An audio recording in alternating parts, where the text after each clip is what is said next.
dhe prindrit e tu mbas humbjes së fëmijës së parë të thanë ktheu prapë te ky.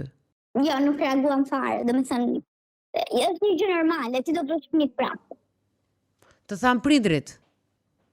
Po, ti je shumë e re, mos u bëj më radh. Ti do bësh fëmijë të tjerë, do bësh fëmijë të tjerë edhe pse kishe ngrënë shkelmin në bark.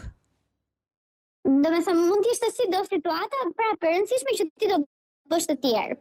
Me të njëjtin njeri. Si kishte ndodhur. Pra, edhe pse ti abortove, fal dhunës së këtij njeriu, dhunës së vazhdueshme, që të bëri me hemoragji, që desh vdiqje se mund kishe vdekur, mund kishe humbur shumë gjak, derisa të vinin prindërit, nuk e di si ishte situata, se ato janë delikate, edhe ti ke qenë me fat. Dhe ato prap thanë mund të bësh fëmijë të tjerë, domethënë me të njëjtin njeri, pra me këtë burrin që ta hoqi këtë fëmijë me shkelma dhe dhunë, ktheu se mund të bësh i tjetër, s'ka problem.